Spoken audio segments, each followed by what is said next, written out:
Pelvic Posse, and welcome to the Empower Your Pelvis Podcast. Hey, everybody, welcome back to another episode of the Empower Your Pelvis Podcast. I'm Dr. Amita Fisher, and I'm sitting inside my hotel room in Clearwater, Florida, which got me thinking about what to chat with you guys about this week. So traveling can be really hard on the pelvic floor and really hard on bowel movements, if you know what I mean. So wanted to go through some steps that I take as a pelvic floor provider to really make sure that I'm having regular bowel movements on vacation. So number one, actually, let's go through all of them and we'll break it down a little bit more. So we're going to go over hydration, movement, healthy food, breathing, and squatty potties. All right. Hydration. We want to increase our hydration a couple days prior to actually traveling, just in case you're waking up early and you're on the move. Getting out of your normal routine can really stress the bowels. Bowels like to know what's going to happen, what you're going to eat every day, and what type of movement. They are really on consistency. So when we travel, that can take us out of our normal hydration, how much we're drinking, how often we're drinking. Maybe you're slacking in the water department because you don't want to use the restroom on the plane. Guilty of that. So really making sure that you're staying up on top of your drinking. So water, that is. So keeping up with water I always prefer a straw. It goes down much faster. I can get in the ounces that I need for the day. Our goal with hydration, what we like to tell our pelvic floor patients, is half your body weight in ounces in water, not tea, not coffee, water, not anything added to it, but pure water. So also packing a water container with a straw or a lid on top that maybe you can drink water on your way to the airport or in the car if you're doing a car trip as well. And then when you're getting there, making sure you have something to fill up and hydrate yourself once you land. Second thing that we do is movement. So making sure that you are moving your body. So I like to go for walks. That's very calming to my system. But getting up and walking even before I get on the plane or get in the car is key.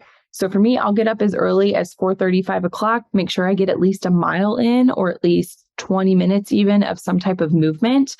Even mobility, guys, like a nice yoga stretch, pelvic floor movement is key for getting those muscles to lengthen out and relax. Again, we talked about stress and anxiety kicking in with traveling. Stress and anxiety tense up and tighten the tissue around the bowels and it's your pelvic floor keeping things in.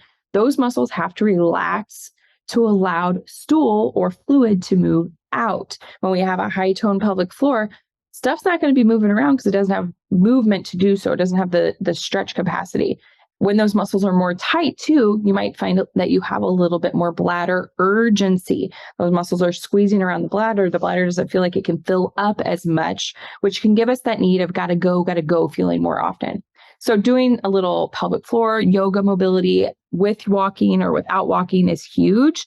So actually allowing it to let go can be very beneficial. So things that I like to do: deep squats. So holding on to a door frame or the door handles, dropping it like it's hot, letting my pelvis sink below my knees and letting myself just take a couple breaths, 10 seconds minimum, but let the belly go, let that tension out and let that pelvic floor release. Second one, I love a good child's pose or even a puppy pose. So child's pose, where you're sitting back with your butt on your ankles or your heels and your arms are out forward, really stretching out the back. Puppy pose, that butt might be up in the air a little bit, not sitting on the back heels, breathing into the ribs, thinking about the ribs, opening up like an umbrella. And then as you exhale, closing back in. Those type of breaths can be very beneficial. Also thinking about breathing into your sits bones, those bony landmarks in your pelvis, breathe into them to help them lengthen out and back out again. And then any kind of like rotational movement, so thread the needle out of that child's pose can be very helpful. Cat, cow, when you're on all fours, rounding the back in the cat position, breathing out in this position. Looking up at the ceiling, sticking that booty out, breathing in that position, anything to get that tissue moving.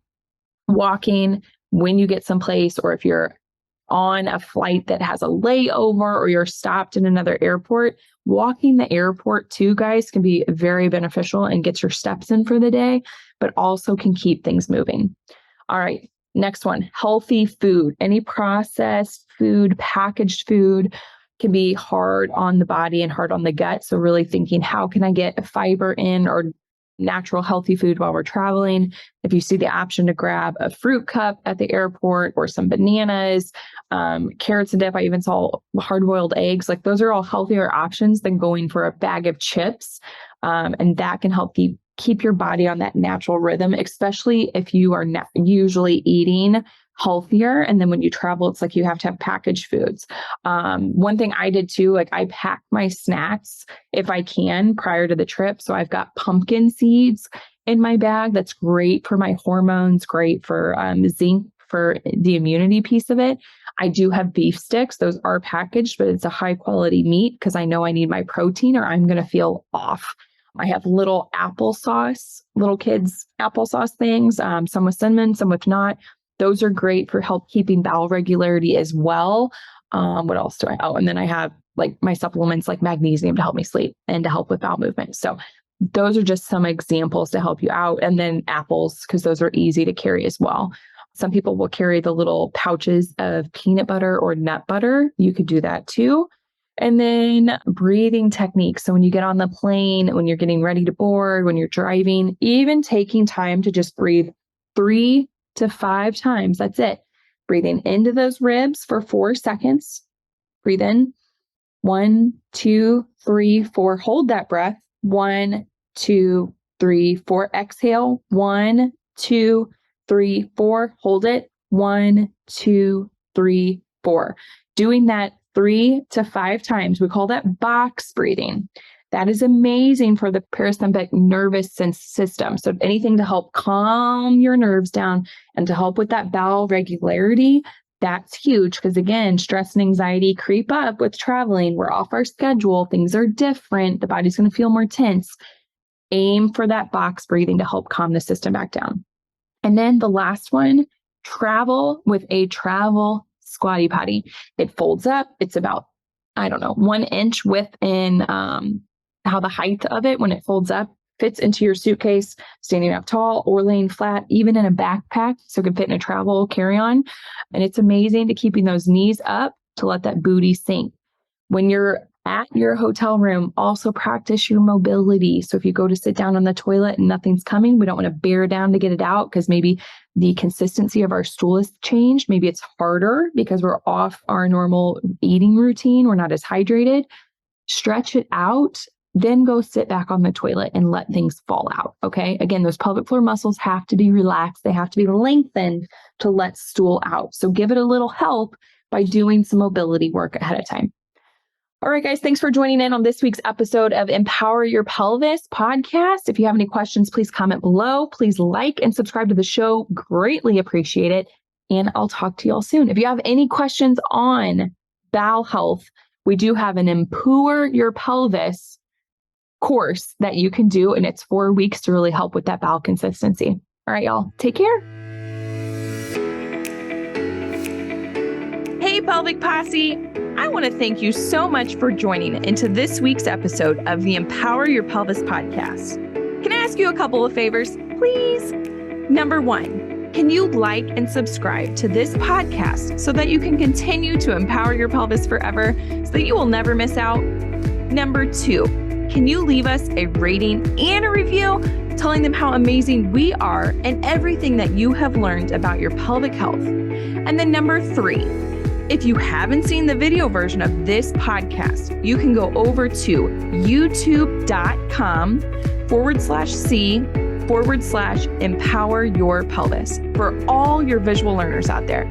We have all types of great visuals in there for you to not only listen to, but to also watch. Thank you so much again, and make sure to give your pelvis some love. Until next time, peace out, Pelvic Posse.